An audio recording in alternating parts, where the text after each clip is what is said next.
हम लोग श्रीमद् भागवतम के दूसरे स्कंद के 9वें अध्याय के तीसरे श्लोक को देख रहे हैं। आज पे तीसरा दिन है। प्रभुपाद जी का तात्पर्य विषय है कि जीव का माया का बंधन कब समाप्त होता है। तो कह रहे हैं कि जब वह भगवान में आसक्त होता है, जो भगवान काल और माया के विकारों से परे हैं, तब वह अपनी भी महिमा को समझ पाता, अपनी भी महिमा को रमण करता है कि किस प्रकार से वह जीव भी काल और माया के परे है। मेरे पीछे बोलिए, माइक यूज कीजिए।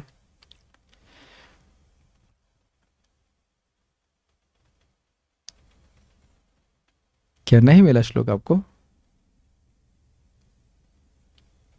श्लोक 2.9.3 में मिल गया ना? हाँ जी। यर्हि वावा महिम्नि स्वे परस्मिन् कालमाययोः यर्हि वाव महिम्नि स्वे परस्मिन् कालमाययो रमेत गतसम्मोहस्त्यक्तोदास्ते तदोभयम् रमेत गतसम्मोहस्त्यक्त्वोदास्ते तदोभयम्। यर्हि वावा महिम्नि स्वे परस्मिन् कालमाययोः यर्हि वाव महिम्नि स्वे परस्मिन् कालमाययो रमेत गतसम्मोहस्त्यक्तोदास्ते तदोभयम् रमेत गतसम्मोहस्त्यक्त्वोदास्ते तदोभयम्। यर्हि वावा महिम्नि स्वे परस्मिन् कालमाययोः यर्हि वाव महिम्नि स्वे परस्मिन् कालमाययो रमेत गतसम्मोहस्त्यक्तोदास्ते तदोभयम्। रमेत गतसम्मोहस्त्यक्त्वोदास्ते तदोभयम्। बोलिए। यर्हि वाव महिम्नि स्वे परस्मिन् कालमाययो यर्हि वावा महिम्नि स्वे परस्मिन् कालमाययोः रमेत गतसम्मोहस्त्यक्त्वोदास्ते तदोभयम्। रमेत गतसम्मोहस्त्यक्तोदास्ते तदोभयम्। ओके। यर्हि मतलब जब, किसी समय, वाव यानी निश्चित ही, महिम्नि स्वे अपनी महिमा में, परस्मिन कैसी महिमा में, परस्मिन काल माययो काल और माया के परे जो अपनी महिमा है, महिमा मतलब भगवान की महिमा, और अपनी महिमा में रमेता रमण करता है, तब गत समूह, तब वह समूह को पार कर जाता है। त्यक्तो दास्ते तद उभयम, तद उभयम मतलब उन दोनों को, उन दोनों प्रकार के सम्यक मोह कि मैं ये देह हूँ और ये देह मेरा है, इनको दोनों को त्याग कर उदासते, उदासीन के रूप में विद्यमान रहता है, अर्थात अपने स्वरूप में रहता है, आत्मा के रूप में अपने स्वरूप में रहता है। तो ये है। So now let's start. Minute. So लोग अब पढ़ते हैं प्रभुपाद जी के तात्पर्य को।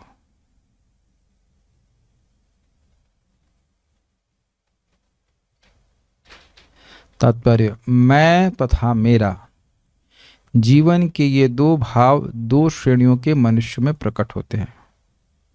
निम्न अवस्था में मेरा भाव प्रमुख रहता है और उच्चतर अवस्था में मैं का भाव।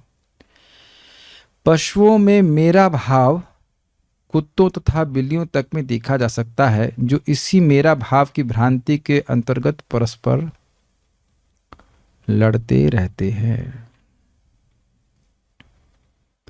मानव जीवन की निम्न अवस्था में भी यही भाव, यह मेरा शरीर है, यह मेरा परिवार है, यह मेरी जाति है, यह मेरा राष्ट्र है, यह मेरा देश है, इत्यादि रूपों में उभरता है। अब देखा जाए तो एक बहुत बड़ा आक्षेप या कटाक्ष मनुष्यों के ऊपर हो रहा है। जैसे कुत्ते किसी विशेष तरीके से अपना क्षेत्र बना लेते हैं, उसका वर्णन हम नहीं करना चाहते, तो जानते हैं कि ये मेरा क्षेत्र है, यहाँ से इस कार से लेकर उस घर तक हमारा क्षेत्र है, उसको वो मार्क कर लेते हैं। ऐसे ही जगत में मनुष्य भी क्षेत्र को नाप लेते हैं। महाराज बड़ा सुंदर कहते हैं कि कुछ आकाश घेर लेते हैं तो उसको अपना घर कहने लगते हैं। समझ गए? आकाश, कुछ आकाश झेक लिया कहीं पे तो उसको अपना घर मानने लगते हैं। तो इस प्रकार से तो पशु पक्षी भी घोंसले के रूप में विद्यमान है। ये मेरा है, ये मेरा। अच्छा ये बताइए, या देखा है कभी आपने कि जो कुत्ता जितने क्षेत्र को अपना मान रहा है, क्या वह उसका है? पहली प्रश्न तो ये, उसका नहीं है, लेकिन अपना तो मान ही रहा है और दूसरे कुत्तों का भी नहीं मान रहा है और दूसरे मनुष्यों का भी नहीं मान रहा है। तो इसलिए क्षेत्र में कोई मनुष्य भी आता है तो उसको भाव भाव करता है। तो प्रभुपाद जी कहते हैं कि जो प्रगति प्राप्त, सो कॉल्ड प्रगति प्राप्त देश जैसे अमेरिका, तो वहाँ भी इसी प्रकार से पशु प्रवृत्ति से भाव भाव करते हैं। भाव भाव करते हैं मतलब why you have come, why why why you have come like this, तुम यहाँ क्यों आए हो, क्यों क्यों, भाव भाव, क्यों क्यों, सेम है ना, सेम प्रवृत्ति है। और ऐसे वह तथाकथित रूप से प्रगतिशील है। तो प्रगति कहाँ हुई? कुत्ते ने या बिल्ली ने अपना क्षेत्र किसी तरह से बना लिया, जैसे उनकी क्षमता ऐसे मनुष्य बना के चल रहे हैं इसी, और फिर झगड़ा कर रहे हैं, दांत दिखा रहे हैं। तो देखिए पशु लोग दांत दिखाते हैं, यहाँ लोग मिसाइल दिखा रहे हैं। क्या कुछ में अंतर आया? कार्य तो वही हुआ, कार्य वही हो रहा है, थोड़ा पॉलिश्ड वे में हो रहा है, थोड़ा और अधिक बड़े पैमाने पे हो रहा है, लेकिन कार्य वही है, पार्श्विक प्रवृत्ति। और प्रभुपाद ने क्या समझाया था प्रथम स्कंद में? मनुष्य जीवन पशुओं की तरह झगड़ने के लिए नहीं है, नहीं ऐसे नहीं, कुत्ते बिल्लियों की तरह झगड़ने के लिए नहीं। ये सब बातें हैं। झगड़ते झगड़ते कुछ क्षण में बस शरीर समाप्त हो जाएगा, फिर अगला शरीर प्राप्त हो जाता है। इस तरह से व्यक्ति में जीवन वेस्ट कर रहा है। ये बात है बोल रहे हैं प्रभुपाद जी। तो जो भावना, जो भ्रांति व्यक्ति की निम्न योनि में है, मेरा कि ये मेरा है, ये मेरा, इसी प्रकार से मनुष्यों में भी व्याप्त है। ये प्रपात कर रहे हैं। तो यानी कि अगर मनुष्य में इस प्रकार की भ्रांति व्याप्त है जिसमें वो समझ नहीं पा रहे कि वो आत्मा है, तो वह किस तरह की चेतना है? पशु चेतना। ही कह रहे हैं चिंतन की उच्च अवस्था में यही मेरा की भ्रांत धारणा मैं हूं अथवा मैं ही सब कुछ हूं रूप में बदल जाती है। मनुष्य की नाना श्रेणियां हैं जो मैं और मेरे को विभिन्न रूपों में ग्रहण करते हैं, किंतु मैं की वास्तविक महत्ता का बोध तभी होता है जब मनुष्य की चेतना हो कि मैं भगवान का शाश्वत दास हूँ। यही शुद्ध चेतना है और सारा वैदिक साहित्य हमें जीवन की इसी भाव की शिक्षा देता है। थोड़ा समझने का प्रयास कीजिए, बहुत गंभीर तात्पर्य है। कुछ लोग जो निम्न अवस्था में है वो मान रहे हैं कि वस्तुएं मेरी हैं, और जो ये मायावादी हैं वो कहते हैं मैं ही सब कुछ हूं। आप ही सब कुछ हैं, ऐसे कैसे हो सकता है? लेकिन ये उनकी धारणा, ये दोनों ही धारणाएं गलत हैं। निम्न चेतना में कहेगा मैं देह हूं, लेकिन दूसरा व्यक्ति जो सो कॉल्ड उच्च चेतना में है तो कहेगा कि मैं सब कुछ हूं, ये जगत मैं ही हूं। ऐसा है नहीं, लेकिन वो इस प्रकार से सोचते हैं। ये प्रभुपाद समझा रहे हैं। वास्तविक रूप से मैं हूं के बीच में एक फिल इन द ब्लैंक्स है। मैं देह हूं, मैं कुत्ता हूं, मैं बिल्ली हूं, ऐसे करके हम फिल इन द ब्लैंक्स भर रहे हैं विभिन्न योनियों में। लेकिन वास्तविक रूप से फिल इन द ब्लैंक्स क्या है? मैं कृष्ण का नित्य दास हूं। ये बात है। और ये जो अलग इस सही फिलिंग द ब्लैंक्स के लिए के स्थान पर जो कुछ भी भरा जा रहा है वह दूषित चेतना का प्रमाण है।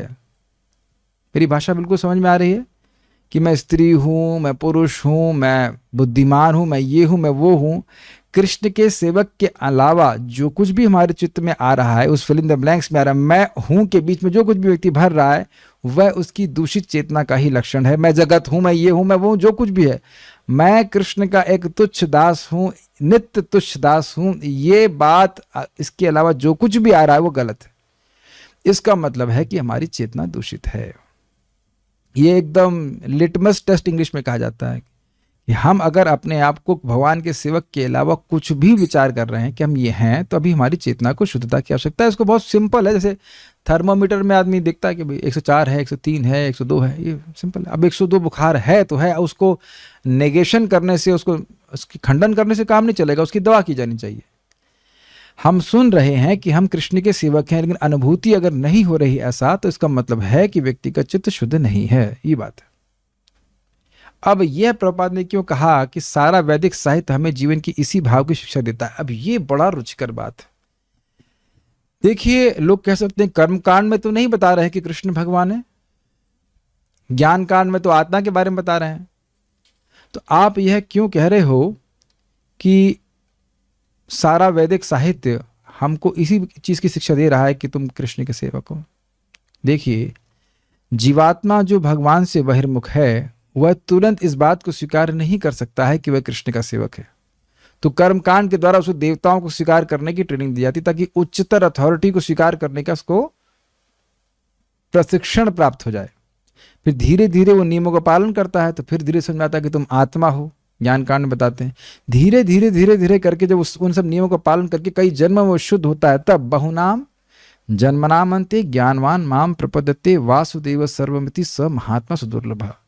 बहुत सारे जन्मों में ज्ञान का अनुशीलन करने के बाद व्यक्ति को समझ में आता है कि भगवान वासुदेव ही सब कुछ है, तो ऐसा महात्मा अत्यंत सुदुर्लभ है। समझ आया आप लोगों को? तो क्रमशः वैदिक जो ज्ञान, वैदिक परंपरा है, वैदिक ज्ञान है, वह जीव को उस स्तर पे लाने का प्रयास कर रही है कि वह कृष्ण का एक अंश है। बस सिंपल सी बात। अब जिसको गुरु के माध्यम से, वैष्णव के माध्यम से बात पता चल जाए और वैसे कार्य करने लगा तो परम सौभाग्यमान है, उसको कोई जन्म लेने की कोई जरूरत नहीं। बस जैसे वो भगवान के सेवक के रूप में स्वीकार करे और सेवा करना शुरू कर दे, बस सीधी सी बात है। बात सीधी है लेकिन बुद्धि हमारी टेढ़ी है, इसलिए समझते नहीं है। आप लोगों को बहुत आसान लग रहा होगा और वास्तविक रूप से भक्ति आसान है। बस उसमें जो फिल इन द ब्लैंक्स उसमें कुछ और ना भर जाए। हम इस पद पे हैं, हम ये हैं, हम बहुत सारी चीजें आ सकती हैं, तो वहां सब कुछ कॉम्प्लिकेटेड हो जाता है। अगर सिंपल स्वीकार करे कि मैं कृष्ण का सेवक हूं, भगवान ने, हर व्यक्ति देख ले कि भगवान ने मुझे क्या सामर्थ्य दिया है सेवा करने का। ये बात आप लोग समझने का प्रयास कीजिए। एक्चुअली सिंपल लग रही है और है भी सिंपल, लेकिन सिंपल सी बात लोग समझ में नहीं आती। भगवान ने आपको क्या सामर्थ्य दे रखा है ये चेक कीजिए। मान लीजिए भागवतम को प्रवचन करने का सामर्थ्य नहीं दे रखा है, तो क्या भगवान के धाम नहीं जा सकते हैं? अरे सुन तो सकते हैं भाई। मान लो भोजन बनाना बहुत अच्छा नहीं आता है, हमारे बात कर रहे हैं, बहुत अच्छा नहीं आता, तो इसका मतलब कि खिचड़ी भी नहीं बना सकते या खा नहीं सकते? खा तो सकते ही हैं, इज इट नॉट? सबकी अलग अलग रुचि है, सबका अलग अलग सामर्थ्य। हम जो कुछ भी कर रहे हैं वो भगवान कर रहे हैं, ये पहले समझ लीजिएगा। मुझको नहीं पता कि मैं कैसे सोच रहा हूं और मैं कैसे बोल रहा हूं। और बहुत बार तो प्रवचन में ऐसी बात निकल आती, सोचता हूं ये तो कभी प्लानिंग ही नहीं करती, कहां से आ गई। एक भी शब्द मैं अपने से नहीं बोल रहा हूं और ना ही आप समझ पा रहे हैं अपने आप से। सब कोई व्यक्ति पूरी तरह से कृष्ण पे आश्रित है। तो स्पष्ट समझ में आ रहा है, जैसे यहाँ पे अलग अलग बल्ब हैं, अलग अलग क्षमता के, अलग अलग रंग के, अलग अलग बिजली के उपकरण चल रहे हैं, सब बिजली से ही चल रहे हैं, किसी और वस्तु से नहीं ही चल रहे हैं। Is it okay? कभी कोई कंपटीशन होगा ही नहीं, ये बात है। कोई द्वेष भी नहीं होगा। तो ये है अपनी महिमा में स्थित होने की स्थिति कि मैं कृष्ण का सेवक हूं। सिंपल सी बात है। मछली कहीं भी रहेगी, पानी को छोड़कर तड़पेगी, लेकिन पानी में रही तो अपनी महिमा में स्थित होगी। स्पष्ट है? अब तो और स्पष्ट करने की जरूरत नहीं है, ये बात है। मैं भगवान हूं या मैं परब्रह्म हूं की भ्रांत धारणा मेरे की धारणा से भी अधिक घातक है। मेरे में आदमी सोच रहा है कि मैं देह हूं, ये देह मेरा है, लेकिन जब सोच रहा है कि मैं भगवान हूं, ये बहुत खतरनाक है। क्यों भगवान हूं खतरनाक है? क्योंकि देखिए, भगवान की शरण में जाए बिना माया छोड़ेगी नहीं। और जब मैं ये सोचने लग गया पहले से ही, थ्योरी में ही, कि मैं ही भगवान हूं, तो भगवान की शरण में क्यों जाऊंगा? सिंपल सी बात। तो फिर माया कभी नहीं छोड़ने वाली। यद्यपि वैदिक साहित्य में कहीं कहीं ऐसे निर्देश हैं कि मनुष्य अपने को भगवान के समरूप समझे, किंतु इसका अर्थ यह तो नहीं होता कि वह सभी प्रकार से भगवान के ही समान हो जाता है। निसंदेह अनेक बातों में जीवात्मा तथा भगवान में एक रूपता है, किंतु जीवात्मा अंततः भगवान के अधीन होता है और स्वाभाविक दृष्टि से भगवान की इंद्रियों की तुष्टि के निमित्त बना। थोड़ा समझने का प्रयास कीजिए। भगवान है शाश्वत, जीवात्मा शाश्वत। भगवान है ज्ञानमय, जीवात्मा ज्ञानमय। भगवान है आनंदमय, जीवात्मा आनंदमय। लेकिन जैसे एक बहुत विशाल अग्नि और चिंगारी में गुणात्मक रूप से एकता होती है, लेकिन मात्रात्मक रूप से एकता नहीं होती है। आप लोग चिंगारी पे रोटी नहीं बनाते हैं, चिंगारी से पानी उबाल लेते हैं क्या? लेकिन अग्नि से पानी उबाल लेते हैं, तो बहुत अंतर हो जाता है। सूर्य और सूर्य की रोशनी में अंतर हो जाता है। गुणात्मक रूप से एक है, लेकिन मात्रात्मक रूप से बहुत अंतर है। यही बात प्रभुपाद कह रहे हैं। इसलिए भगवान बद्ध जीव को अपनी शरण में बुलाते हैं। किस लिए? किस लिए? क्योंकि जीव स्वाभाविक दृष्टि से भगवान की इंद्रियों की तुष्टि के निमित्त बना है। जीवात्मा की स्थिति ही है कि वह कृष्ण की सेवा करके ही सुखी हो सकता है, और कोई तरीका ही नहीं सुखी होने का। इसलिए भगवान बद्ध जीव को अपनी शरण में बुलाते हैं। लिंक समझ रहे हैं? जीवात्मा के हित के लिए बुलाते हैं, ऐसा नहीं कि उनके पास खाना बनाने के लिए लोगों की कमी पड़ गई है। हमारा हित हो, हमारा कल्याण हो, इसलिए भगवान ऐसा करते हैं। यदि जीवात्माएं परमेच्छा के अधीन न होती तो उन्हें शरण में आने के लिए क्यों कहा जाता? यदि जीव सभी प्रकार से ईश्वर के समकक्ष होता तो फिर वह माया के अधीन क्यों रखा गया है? हम इसकी व्याख्या कई बार कर चुके हैं कि भौतिक शक्ति माया भगवान के द्वारा नियंत्रित है। भगवद गीता में माया के ऊपर भगवान की नियामक शक्ति की पुष्टि की गई है। मया दक्षिण प्रकृति सूयते सचराचरम हेतु नानी न कौन्तेय जगद विपरिवर्तते। हे कुंती पुत्र, यह भौतिक प्रकृति मेरी शक्तियों में से एक है और मेरी अध्यक्षता में कार्य करती है, जिससे सारे चर तथा अचर प्राणी उत्पन्न होते हैं। इसके शासन में यह जगत बार बार सृजित और विनष्ट होता रहता है। क्या कोई जीवात्मा जो अपने को परमेश्वर के समकक्ष मानता है माया को वश में कर सकता है? आप जरा विचार कीजिए कि क्या माया हमारे अनुसार चल रही है? कल आप बोल सकते हैं कि हमसे कोई बोल सकता है कि सूर्य थोड़ा देर में उगे, ऐसा तो नहीं कह सकते। या बारिश हो रही हो तो कहें रोक दें भाई बारिश को, हम लोग नहीं ना, अभी हमको कहीं क्लास में जाना है या कुछ भी और कार्य करने जाना है। या अपने घर में अपने लैपटॉप के ऊपर नींबू उगा लें, ऐसा हो सकता है। या अपनी कढ़ाई में ही सब्जी सबने आप देखो, भगवान चाहेंगे तो सब कुछ कर सकते हैं। हम तो अपनी कढ़ाई में सब्जी नहीं उगा सकते ना। हम लोग माया के ऊपर निर्भर हैं अपनी आवश्यकताओं के लिए, और भगवान की शक्ति से सब कुछ हो रहा है। ये चीज़ें बार बार सुननी है, क्योंकि आगे जाकर कभी अगर हम पहुंच पाए दशम स्कंद तक और रासलीला सुनेंगे तो ये नहीं सोचना चाहिए कि हम किसी सामान्य व्यक्ति की, इंसान की रासलीला सुन रहे हैं। इंसान की रासलीला होती भी नहीं है, लेकिन कोई इंसान का कार्य सुन रहे हैं। पहले तो इसको बात को समझें। अनंत कोटि ब्रह्मांड की सृष्टि माया करती है। अब एक ब्रह्मांड कितना बड़ा है उसका भी हम लोग अंदाज नहीं लगा सकते हैं, और अनंत कोटि ब्रह्मांड को माया सृष्टि कर रहे हो, और वह माया भगवान के अधीन है, मुट्ठी में है, ऐसे कहना चाहिए।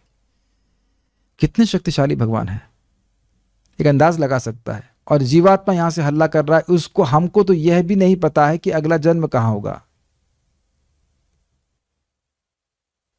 यहां भी जगत में लोग बीमार हो जाते हैं, डॉक्टर के पास जाते हैं, भगवान डॉक्टर के पास जा रहे हैं और पूछ रहे हैं कि हमें क्या बीमारी हो गई, तुम्हारा देह है, तुम तो भगवान हो ना, तो बताओ। इंग्लिश में कहते हैं when nature calls nobody stalls. समझते हैं इसका मतलब? किसी को पेशाब आ रहा है, लैट्रिन फटन आ रहा है, तो क्या कहेगा? नहीं नहीं, मैं भगवान हूं, मैं सब कुछ कंट्रोल कर सकता हूं। तुम अपनी प्रकृति की जो पुकार है नेचर कॉल, उसको नहीं कंट्रोल कर पा रहे हो। महाराज तो कई बार विनोद करते हैं। बनारस में कोई भगवान थे, तो उसी को मिलने के लिए गया, तो कहा कि भगवान जो है अभी डेंटिस्ट के पास गए दांत दिखाने के लिए, दांत में दर्द है, डेंटिस्ट के पास जाता है। शर्म भी नहीं आती लोगों को ऐसे भगवान को स्वीकार करने में। अब प्रभुपाद कह रहे हैं, क्या कोई जीवात्मा जो अपने को परमेश्वर के समकक्ष मानता है माया को वश में कर सकता है? मूर्ख मैं, मतलब जो अपने को कह रहा है कि मैं भगवान हूं, वह जवाब देगा कि भविष्य में वह कर सकता है। अब बड़ा इंटरेस्टिंग पॉइंट है। यदि यह मान लिया जाए कि भविष्य में वैसा कर सकेगा, तो फिर वह अभी माया के वश में क्यों है? चलो समझे आप। आज ये जो वर्तमान है, यह है भूतकाल के लिए भविष्य था। यस, तो तुम कह रहे हो, वो व्यक्ति कह रहा है कि मैं भविष्य में भगवान बन जाऊंगा, तो तुम पहले अभी तक क्यों नहीं बन गए? अनादिकाल से समय तो बीत ही गया। अनादिकाल से तुम्हारे कितने भविष्य वर्तमान में बदल चुके हैं, लेकिन तुम कभी भगवान नहीं बन पाए, तो आगे कैसे बन जाओगे? ये लॉजिक आपने कैच किया? देखिए, ये बहुत प्रबल प्रभुपाद जी का तर्क है। कुछ लोग कहते हैं हम अभी भगवान नहीं हैं, लेकिन तपस्या करके आगे भगवान बन जाएंगे। तो तुम्हारी बुद्धि मारी गई थी, अब तक अनादिकाल बीत गया, अब तक क्यों नहीं तपस्या करके भगवान बन गए? आप समझ पा रहे हैं? आज के लिए कल भविष्य है, और आज का दिन कल के लिए भविष्य था। तो भविष्य तो बहुत बीत गए, तुम क्यों नहीं बने भगवान?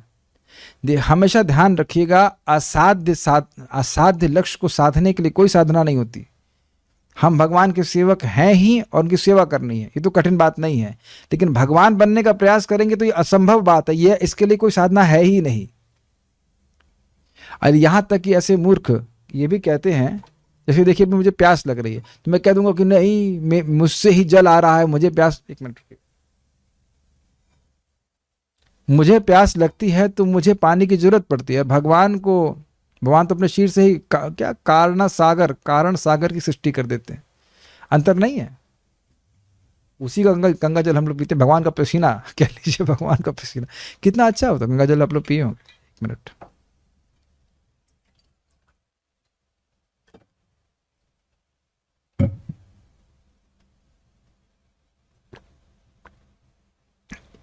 तो हम भगवान नहीं बन सकते। अब एक प्रश्न आएगा कि ये बार बार भगवान को बड़ा और हमको छोटा क्यों बता रहे हैं? ये आप देख रहे हैं, देखिए इस जगत में हर व्यक्ति अपने से श्रेष्ठ व्यक्ति की सेवा करना चाहता है। ये आप इसको काट नहीं सकते। प्रभुपाद जी बहुत अच्छी बात बताते हैं, हर व्यक्ति के अंदर ये भावना होती है कि जिसको वो श्रेष्ठ मानता है उसकी वह सेवा करना चाहता है। ओके, तो जब ये बात दिमाग में अच्छा एक और बात कि जो मान लो दो श्रेष्ठ व्यक्ति, उनमें से जिसको श्रेष्ठ मानेंगे उसकी सेवा करना चाहेंगे, ये भी देखा गया है। दो कंपनियां हैं, कौन सी कंपनी अच्छी है, इस कंपनी श्रेष्ठ, इसमें जाएंगे, ये भी देखा गया है। क्या कोई ऐसा व्यक्ति कहे कि ये कंपनी खराब है और उसमें नौकरी करे, ऐसा कोई करता है बताइए? नहीं। तो भगवान के सर्वश्रेष्ठता को बार बार सुनने से व्यक्ति अन्य देवताओं की या माया की सेवा करने की प्रवृत्ति से बचेगा। क्या ये आप समझ रहे? इसीलिए बार बार भगवान कितने महान है यह सुनना बहुत जरूरी है, और हम भगवान नहीं हैं ये सुनना भी बहुत जरूरी है। ठीक है, नेक्स्ट। भगवत गीता का कथन है कि परमेश्वर की शरण में जा करके मनुष्य माया के वश से मुक्त हो सकता है, किंतु यदि वह समर्पण नहीं करता तो फिर जीवात्मा माया से कभी भी पार नहीं पा सकता। अतः मनुष्य को चाहिए कि भक्ति के अभ्यास से अथवा भगवान की दिव्य प्रेम भक्ति में दृढ़ता से स्थित रहकर मैं की भ्रांति को त्यागे, यानी मैं भगवान हूं इस भ्रांति को त्यागे। बिना किसी काम धंधे या नौकरी के गरीब मनुष्य जीवन में अनेक कष्ट भोगता रहता है, किंतु सौभाग्यवश यदि उसे सरकारी नौकरी मिल जाती है तो वह तुरंत सुखी हो जाता है। अब प्रभुपाद जी ने सरकारी नौकरी को ही क्यों बोला? इसमें दो बातें हैं। एक, सरकार बहुत विशाल होती है और उसमें स्थायित्व तो होता है। सुना होगा आपने, सरकारी नौकरी से निकालता नहीं है कोई व्यक्ति। तो समझ में आ ही रहा है कि भगवान सबसे बड़े हैं, और भगवान की सेवा में एक बार कोई लग गया तो भगवान उसे कभी नहीं निकालते। मैं एनटीपीसी में कुछ समय रहा था, ये नहीं कहूँगा कि जॉब किया था, लेकिन रहा था। तो वह हम लोगों को जब ओरिएंटेशन दे रहे थे तो कह रहे थे कि हम लोग की कंपनी का एक बहुत अच्छी पॉलिसी, इसे कहते हैं जीरो फायर पॉलिसी। हम किसी को कभी भी नहीं निकालते, वो छोड़ के चला जाए एक अलग बात है कि हम उसको कभी भी नहीं निकालते। तो समझ ही रहे हैं, सेम वो तो खैर क्या निकालेंगे नहीं निकालेंगे, लेकिन भगवान की तो वाकई ये जीरो फायर पॉलिसी है। कभी एक बार सेवा करना शुरू कर दिया तो भगवान कभी उसको छोड़ते नहीं है। इसीलिए लोगों को किसी न किसी रूप से भगवान की सेवा में शुरू करवा देना चाहिए। बाकी वो देखेगा और भगवान देखेंगे, किसी न किसी तरह से भगवान उसको वापस लेके ही आएंगे। ठीक है, सभी शक्तियों के नियामक भगवान की श्रेष्ठता को अस्वीकार करने में कोई लाभ नहीं। ये क्या कहा, ये क्या कहा, बड़ा इंटरेस्टिंग है। जो सभी शक्तियों के नियामक हैं उनको जबरदस्ती उनसे विद्रोह करने से तुम्हें कुछ नहीं मिलेगा, ये बोल रहे हैं। कोई व्यक्ति, कोई मान लीजिए भारतीय सोचे कि मैं आर्मी से लड़ लूंगा, मैं पुलिस से, सारी पुलिस से भिड़ लूंगा, क्या उसकी मूर्खता नहीं होगी? अब आप ही बताइए, आप सब लोग अच्छे लोग हैं, सज्जन पुरुष, तो पुलिस परेशान कर रही है? नहीं कर रही है, रक्षा ही करती है। आर्मी के लोग रक्षा ही कर रहे हैं, लेकिन अब जबरदस्ती तुम उनसे विरुद्ध चलोगे तो पीटो, क्या कर सकते हैं फिर? किंतु मनुष्य को चाहिए कि वह अपने को भगवान का शाश्वत दास मानते हुए अपनी स्वाभाविक महिमा को प्राप्त करे।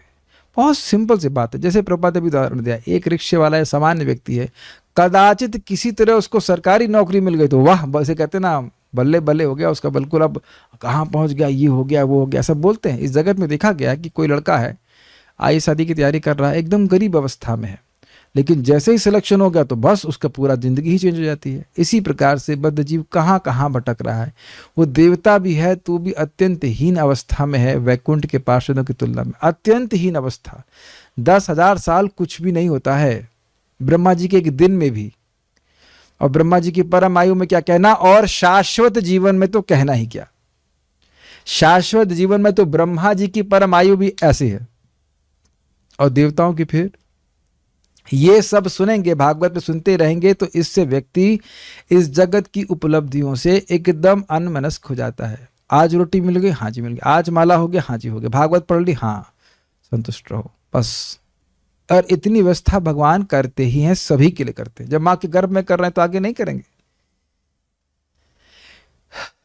ये मेरे शब्द नहीं है, 5 स्कंद में भी लिखा हुआ है, गृहस्थ भी है तो उतना ही धन अर्जित करे जिससे आपके उसकी भक्ति चल जाए।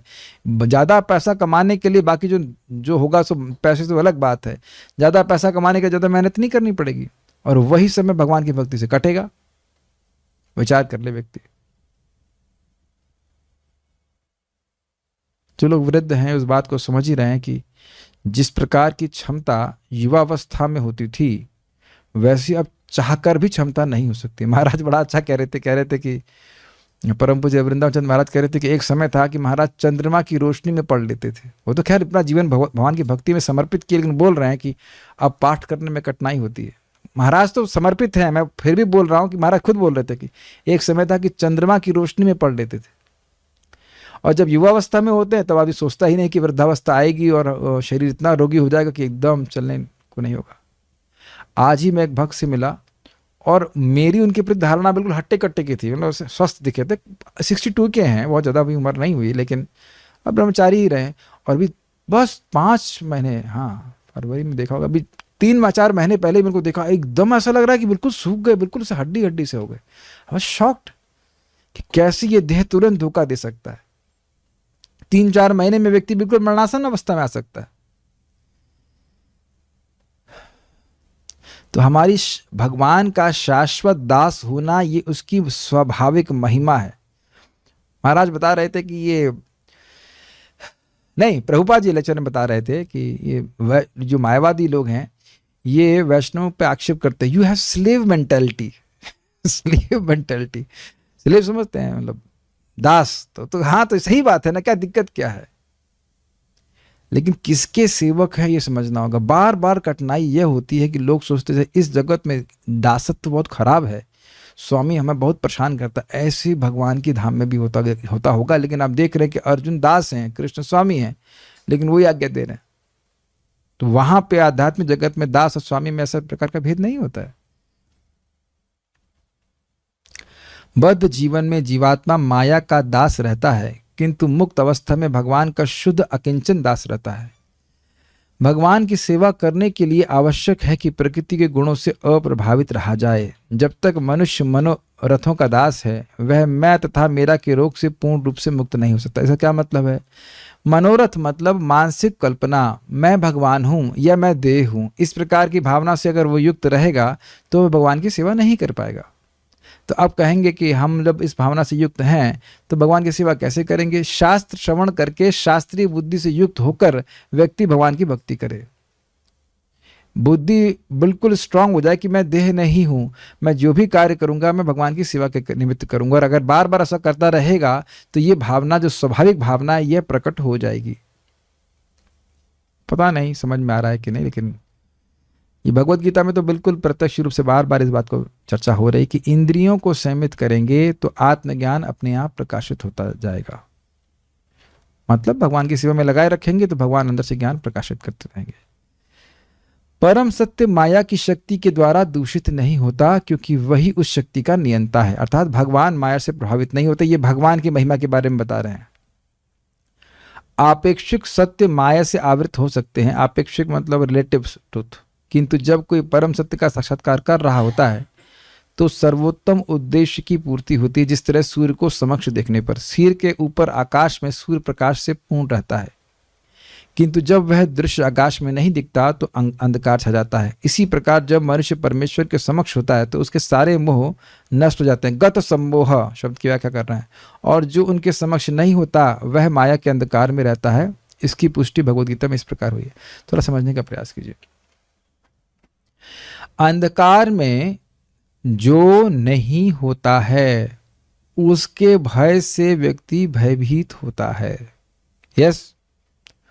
और जो होता है उसकी उपस्थिति का अनुभव नहीं होता है। दो बातें समझ में आ रही हैं? बड़ा इंटरेस्टिंग है ये। तो अब हम देह नहीं है, हमारी मृत्यु नहीं होती है, लेकिन अज्ञान के चलते, अंधकार के चलते हम अपनी पहचान देह से करते हैं। तो जो नहीं होती उसको मानते रहते हैं। क्या नहीं होती है? हमारी मृत्यु नहीं होती है, लेकिन हम ये मानते चलते हैं अज्ञान के कारण कि हम मरेंगे। भगवान हमारे हृदय में ही हैं, लेकिन उनकी उपस्थिति का अनुभव कभी नहीं होता। इसलिए व्यक्ति सोचता रहता है कि हमारा कैसे चलेगा। जैसे अभी एक वही जो भक्त बीमार थे, तो वो मुझे कह रहे थे कि मेरे पास कोई धन नहीं है, मेरे पास कोई आश्रय नहीं है। तो हमने कहा फिर आप एमवीटी में कैसे रह रहे हैं? अच्छा, कोई आश्रय नहीं? नहीं, मैं किसी के ऊपर आश्रित होकर के जी रहा हूँ। अच्छा, मैं तो ज़्यादा कुछ नहीं बोलता, खाली ऑब्जर्व कर रहा था। और उनकी बहन है जो उनको कुछ 20-22 हज़ार रुपये दे रही है, तो उसमें 14,000 रुपये घर के निकल जाता है। अब बात तो यह है कि यह कौन व्यवस्था कर रहा है कि आप बीमार हैं और आपकी बहन आपके प्रति अनुकूल हैं, बहन के पास पैसा है और आपको भेज रही हैं, इत्यादि इत्यादि इत्यादि इत्यादि। यहाँ तक कि उन्होंने स्वयं कहा, और मैं देखा कि वो चल भी नहीं सकते। अकस्मात कोई व्यक्ति उनके घर में आया और कहा कि आपके लिए क्या हम प्रसाद हम लेके आ सकते हैं? और वो आ रहा था, मेरे सामने व्यक्ति आकर के उनको प्रसाद लेके जाता है। तो अब आप बताइए कि अगर भगवान को मारना होता तो मार नहीं दी होती अब तक। इतनी व्यवस्था क्यों कर रहे हैं? और जीवन भर भगवान की सेवा की है, भक्ति की है। तो वो ऐसे बोल रहे थे कि अब मेरी दीदी मान लो मर जाएंगी, बड़ी हैं उनसे, तो मेरा क्या होगा? तब फिर कोई और व्यवस्था करेगा, और नहीं करेगा तो मर जाएंगे। लेकिन मर भी तो नहीं सकते, मर भी तो नहीं सकते। वो थोड़े दुखी थे, ज्ञान उनको बहुत है, लेकिन वो थोड़े परेशान थे, इसलिए वैसा बोल रहे थे, इनसिक्योर हो रहे थे। लेकिन वस्तुतः बहुत सुंदर बात महाराज ने बताई है, परम पूज्य वृंदाचंद महाराज। देखिए, यह मानते हैं कि इस जन्म में जिस माँ के भी गर्भ से हम जन्म लिए थे, उसको छोड़कर किसी भी माँ के गर्भ से जन्म ले सकते थे। ये बड़ा सुंदर बात है ना। अच्छा, जिससे भी हम मरेंगे, जिस भी साधन से मरेंगे, उसके अलावा किसी भी साधन से मर सकते थे। ऊपर से गिर करके, पानी कुछ भी, बुखार से, डेंगू से, किसी भी तरह से मर सकते हैं। तो यानी जब भगवान ये मानते हैं कि भगवान किसी भी तरह से जन्म दे सकते थे और किसी भी तरह से मार सकते हैं, तो अब समझ में आ रहा है, किसी भी तरह से पालन भी करवा सकते हैं। करवा सकते नहीं, करवा ही रहे हैं। हमको लगता जरूर है कि ये कैसे चलेगा, कैसे चलेगा, चल ही जाता है। और भक्तों का तो चल ही जाता है विशेष रूप से। अगर भक्तों का नहीं चलता है तो वो उनका जप नहीं चलता है। हो सकता है कि ना जप ना चल रहा हो, भोजन नहीं चल रहा हो, ऐसा तो नहीं हो सकता। वो किसी न किसी तरह से भगवान उसको उनको मेंटेन करते ही हैं। इसीलिए भक्तों को अपने भजन की चिंता होनी चाहिए कि क्या मेरा जप पूरा हो रहा है कि नहीं। भगवान भूखा कहाँ मार रहे हैं? बताइए, कहाँ मार रहे हैं भूखा? बहुत अच्छा है। तो मैं खाली ये बात बोल रहा था, इस बात में इसलिए बोल रहा था कि जो भगवान सर्वशक्तिमान हैं वो हमारे हृदय में ही हैं, लेकिन अज्ञान के कारण उनकी अनुभूति नहीं होती। लेकिन जैसे ही सूर्य का प्रकाश होता है तो जो चीज़ें हैं ही नहीं उनका भय समाप्त, और जो चीज़ हैं उनकी अनुभव होने लगता है। तो आप समझ रहे हैं, जीवात्मा जब भगवान में रमण करता है, भगवान में आसक्त होता है, तो वह अपनी भी महिमा समझ पाता है कि मैं मरने वाला नहीं हूं। मृत्यु की तैयारी करने के लिए भगवान बोलेंगे, लेकिन मृत्यु से डरने के लिए नहीं बोल रहे हैं। ये आप तीसरे स्कंद में स्वयं कपिल देव से शिक्षा में सुनेंगे कि वो मृत्यु से डरने के लिए नहीं बोल रहे हैं, मृत्यु की तैयारी करने के लिए बोल रहे हैं। एग्जाम से व्यक्ति डरता नहीं, एग्जाम की तैयारी करता है। दोनों में अंतर है, ये बात।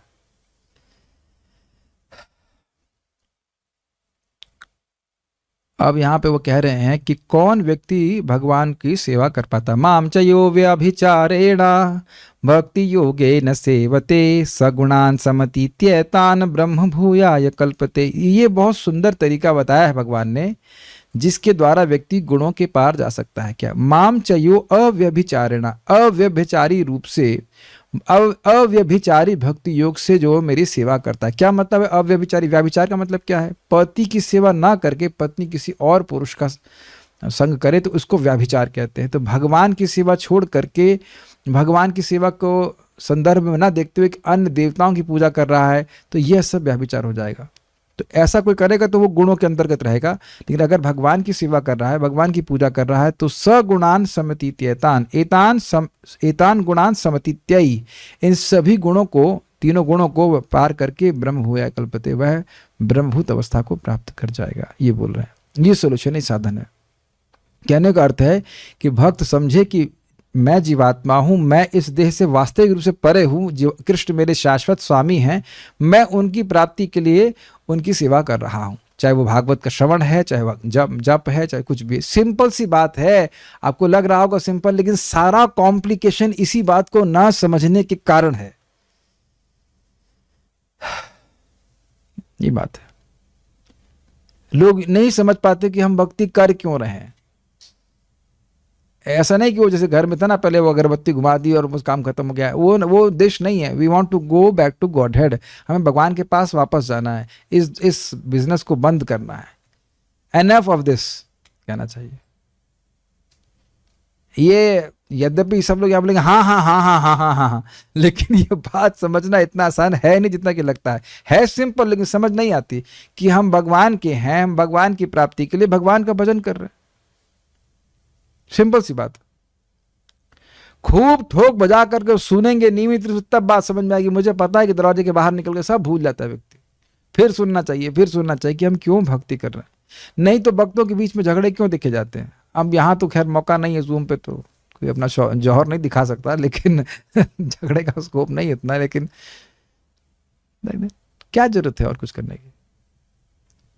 अतः मनुष्य को चाहिए कि निष्ठापूर्वक भगवान का पूजन, भगवान की महिमा का गायन, सुपात्र से न कि पेशेवर मनुष्य प्रत्युत किसी भागवत व्यक्ति से श्रीमद् भागवत का श्रवण तथा शुद्ध भक्तों की संगति करके इस प्रकार भक्तियों के विज्ञान को गंभीरता से ग्रहण करें। जो व्यक्ति श्रीमद् भागवतम के प्रवचन के द्वारा भोग बुद्धि को बढ़ा रहा है तो वह तो गुणों में और बढ़ फंस रहा है ना।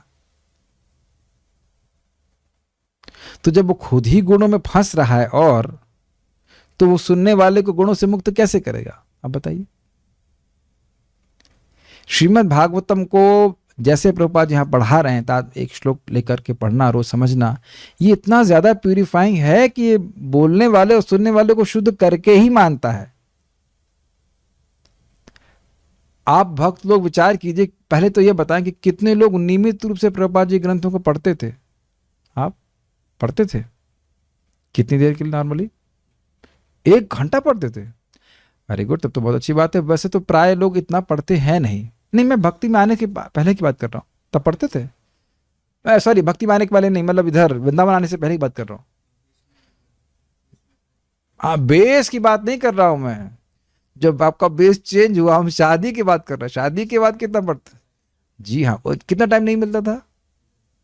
अच्छा, और कितना टाइम मिलता था? 10 मिनट। हाँ, तो आप सोचिए कि 10 मिनट पढ़ करके बच्चे, आपके जो बच्चे कुछ पढ़ रहे हैं, वो कितना नंबर ले आएंगे? सही बात बोला, 0 नंबर आएगा। ऑल्दो भक्ति में तो आप ऐसा नहीं कह सकते कि कुछ फायदा हो ही सकता है, लेकिन आप सोचिए 10 मिनट पढ़ने का मतलब हुआ कि उस ग्रंथ का, उस पुस्तक का हमारे जीवन में कोई महत्व नहीं। आप ही के नहीं, बहुत सारे लोगों की स्थिति इस प्रकार से है। और ये आप देख रहे हैं कि मैं ज्यादा व्याख्या भी ना करूं, प्रभुपाद जी के तात्पर्य को सुनने मात्र से आपको कुछ ना कुछ फ्लैश जरूर करेगा। ये मैंने अनुभव किया है कि जब मंदिर में हम क्लास कभी जाते थे, पहले जाते थे, अब तो नहीं जा पा रहे हैं, लेकिन वो खाली पढ़ रहे होते हैं वक्ता, तो उसी में कुछ पॉइंट मिल जाता है। वो व्याख्या करें तो आगे की बात है, लेकिन वो उसी समय कुछ point. It is not same. स्वयं पढ़ना और साथ में आकर के बोल बोल करके पढ़ने में बहुत अंतर हो जाता है, बहुत अंतर हो जाता है। आख्याता ने सब है, सब बातें हैं, उसमें व्याख्या भी और नहीं कर रहा।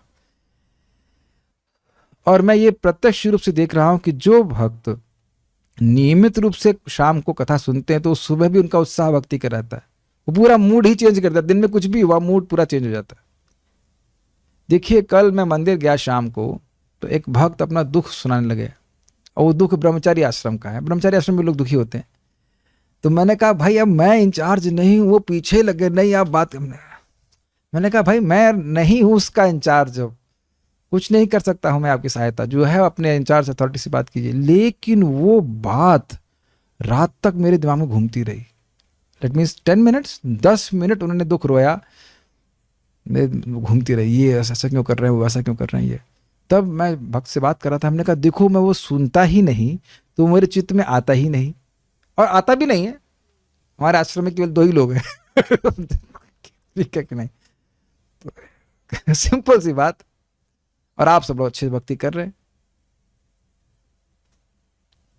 तो जो लोग अच्छे से भक्ति कर रहे हैं बस उनके गुण देखिए, कथा सुन रहे हैं, जब करिए, और क्या टेंशन है बताइए। लेकिन मैंने ये फिर मुझे चैतन्य भागवत निकालनी पड़ी, मैंने निकाला, पढ़ा कुछ भगवान के बारे में, नित्यानंद प्रभु के बारे में, तब मेरा मन स्थिर हुआ। तो मैं खाली ये कहना चाह रहा था कि थोड़ा 10-5 मिनट सुना तो मन इतना क्षुब्ध हो जाता है। क्या ये मेरा ही अनुभव है कि आप लोग का भी अनुभव है कि 10-5 मिनट कुछ बोल देगा व्यक्ति, अब दिमाग खराब हो जाता है। तो हम रोज अगर प्रभुपाद जी के तात्पर्यों को पढ़ेंगे तो कैसे हमारा जीवन नहीं परिवर्तित होगा बताइए। ये चीजें हैं। यहां सभी भक्त जो सुनने आए हैं, सब बातचीत हो रहा है, वो सभी का हम सबका उद्देश्य बड़ा स्पष्ट है। क्या है? हमारी हमको कुछ भगवान के बारे में बात पता चले। Is it not?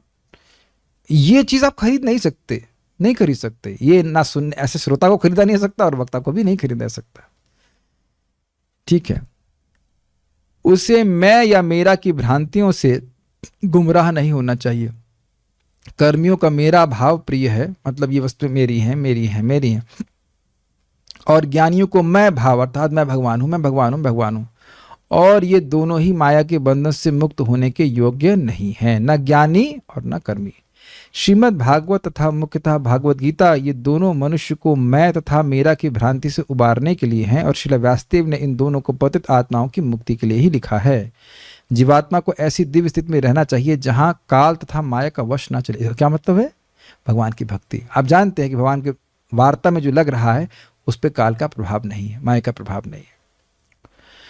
बद्ध जीवन में जीवात्मा को भूत, वर्तमान तथा भविष्य काल के सपनों द्वारा प्रभावित होना पड़ता है। वाह, प्रभुपाद का स्टेटमेंट देखिए। जिन चीजों के लिए हम शोक कर रहे हैं, एक माता जी आई, हम नाम ले क्या इधर है तो नहीं, चलो मैं देख लेता हूँ। नाम नहीं लेना चाहिए, है क्या? नहीं अभी नहीं है तो चलिए मैं नाम नहीं ले रहा। वो माता जी जो हमारे लिए तहरी बना के लाती है, हम ऐसे बोल देते हैं ठीक है कि नाम नहीं लेते कभी कभी। तो आई हमारे यहाँ प्रसाद बना कर लेके कहने लगी हम आईपीएस में पीसीएस का एग्जाम क्वालिफाई कर लेते, ये हो जाता। अरे तुम वृंदावन में बैठी हो, जॉब कर रही हो, और तुम पीसीएस के बारे में सोच रही हो? बताइए। मेरी माँ भी ऐसे सोच रही थी, मैं आईएएस क्वालिफाई कर लेती, मैं ये कर लेती। उन्होंने कहा फिर यहाँ आप भजन नहीं कर पाती, वही नौकरी कर रही होती। तो कभी कभी लोग इस प्रकार से नहीं वो लैमेंट करते हैं। तो एक भूतकाल का स्वप्न है, ये हो जाता तो वो हो जाता, तो वैसा हो जाता, तो वैसा हो जाता। रीफ्रेमिंग।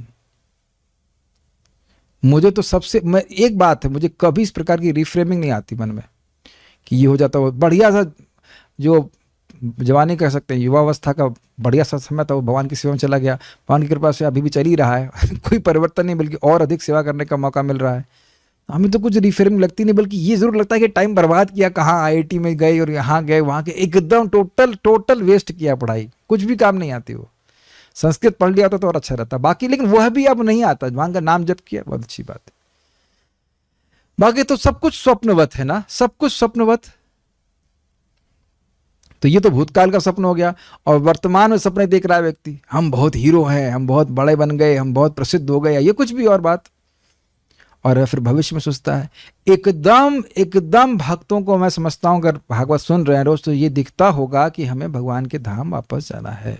ये भविष्य दिखता है, बीच में और कुछ नहीं दिखता है कि हम स्वर्ग बन जाएंगे, स्वर्ग में चले जाएंगे, या अमेरिका चले जाएंगे, यहाँ चले जाएंगे। ये तो मैं नहीं मान सकता कि अगर भागवत को नियमित रूप सुन रहे हैं तो इस प्रकार की भावना आ सकती है। हम भविष्य में कुछ बहुत बंगला बना करके सुखी हो जाएंगे, कुछ भी नहीं। जब बंगले वालों को प्रीचिंग करके आते हैं और रो रहे हैं, तो हमारे पास बंगला होगा तो क्या हम सुखी हो जाएंगे? और देख ही चुका, हमारे घर लखनऊ में बहुत बड़ा घर था, वहां तो हम पर पांव भी धरना नहीं चाहते, इतना दुख वहां पे भोगा है। कृष्ण भावना के बिना कैसे व्यक्ति बिल्कुल से ना डीप फ्राई किया जाता है ऑयल में, ये देख लिया है एकदम कृष्ण भावना के बिना। ये अहंकार से नहीं बोल रहा, एक रियलाइजेशन है, बस मैं वो शेयर कर रहा हूं। भक्ति करके देखिए ना, जब अच्छे से हो जाए कितना शांति, कितना अच्छा लगता है। अभी कल का तात्पर्य आप देखिएगा, आत्म विशुद्धि अर्थम, कहाँ कहाँ टीका जारी है, और जब समझ में आ जाता है तो इतना अच्छा लगता है, बड़ा खुशी मिलती है। कल भक्तों को समझिए हम ये पका के देंगे ये देंगे वो देंगे, what a wonderful life, what do we want more. Prabhupada ji एकदम स्पष्ट कहते हैं 3 चीजों पे कृष्ण भावना आधारित है, हरे कृष्ण मंत्र यानी कृष्ण का नाम, कृष्ण कथा और कृष्ण का प्रसाद, बस इसी से पूरी कृष्ण भावना हो जाती है। यही अद्वैताचार्य जी क्या होता था, कीर्तन होता था, कथा होती थी, प्रसाद वितरण होता था, बस। प्रसाद आप लोग घर पे खा ही लेते हैं, हम भी खा के आ जाते हैं, यहाँ कथा होता है, कीर्तन होता है, और अब देखें कि कितना जीवन संतुष्टि से चल रहा है। हमारा भविष्य एक सपना नहीं है, हमारा भविष्य यथार्थ सत्य है कि हम गोलोक जाएंगे, और जब भी जाएं, लेकिन जाएंगे, ये सच्ची बात है। ऐसा सपना, बहुत अच्छी बात गौरांग लोग कहते हैं, we are daring to dream beyond death. Vaishnav लोग मृत्यु के परे सपना देखने का सामर्थ्य रखते हैं। क्या स्टेटमेंट है ना, है ना स्टेटमेंट बढ़िया। इस जगत के जितने भी सपने हैं वो कहां पे स्टॉप हो जाएंगे, डेथ, उससे परे तो नहीं देख रहा है, लेकिन वैष्णव लोग मृत्यु के परे स्वप्न देखते हैं, और स्वप्न नहीं, ये वास्तविक यथार्थ बात है। अमेजिंग स्टेटमेंट है, daring to dream beyond death. चिंतक ज्ञान के अनुशीलन द्वारा तथा अहंकार को जीत करके भविष्य चिंतन द्वारा वासुदेव या परमेश्वर बनकर काल पर विजय पाना चाहता है। ये समझ में आया? कहता है जब भगवान बन जाऊंगा तो काल को जीत लूंगा, लेकिन तू भगवान बनेगा ही नहीं कभी, ये तो दिक्कत है। किंतु यह विधि परिपूर्ण नहीं है। सही विधि तो यह है कि भगवान वासुदेव को हर प्रकार से परमेश्वर मान लिया जाए, और ज्ञान के अनुशीलन की परम सिद्धि यह है कि भगवान की शरण में जाया जाए, क्योंकि वे ही हर वस्तु के स्रोत है। वासुदेव सर्वमिति स महात्मा सुदुर्लभा। क्योंकि इसी भाव मैं तथा मेरा की इसी भाव से, या इसी भाव मैं, केवल इसी तरह कह सकते हैं, केवल इसी तरह मैं तथा मेरा की भ्रांति से छुटकारा मिल सकता है। श्रीमद् भागवत तथा भगवद्गीता दोनों ही इसकी पुष्टि करते हैं। यानी कि हाँ, इसको क्या प्रभुपाद कह रहे हैं, अनर्थ उपशमो साक्षात भक्ति योगम अधोक्षजे लोकस जानतो विद्वांस चक्रे सात्वत संहिताम। तो जो जीवों का अनर्थ है, अनर्थ क्या है, ये मैं और मेरा की भावना, ये कैसे नष्ट होगा, भगवान अधोक्षज भगवान वासुदेव की सेवा करके ही होगा। इसलिए श्रीमद् भगवद्गीता और भागवत बात की पुष्टि करते ही प्रभुपाद कह रहे हैं। जो हम लोगों ने टीका में श्लोक कमेंट सुना था, कोटेशन सुना था, वही प्रभुपाद अनुवाद कर रहे हैं। श्रील व्यासदेव ने अपने महान ग्रंथ श्रीमद् भागवत द्वारा मोहग्रस्त जीवात्माओं के लिए आत्म तत्व तथा भक्ति योग विधि में विशिष्ट योगदान किया है। बद्ध जीव को चाहिए कि वह इस महान ज्ञान का पूरा पूरा लाभ उठाए और मैं और मेरा की भ्रांति से मुक्त हो जाए। अच्छा सीधे कुछ ठीक है, कोई प्रश्न नहीं है तो हम समझते हैं कि आप लोगों को बातें समझ में आई होंगी। तो रुकते हैं यहाँ पे। श्रीमद् भागवतम की जय, श्रील प्रभुपाद की जय, निताय गौर प्रेमानंदे।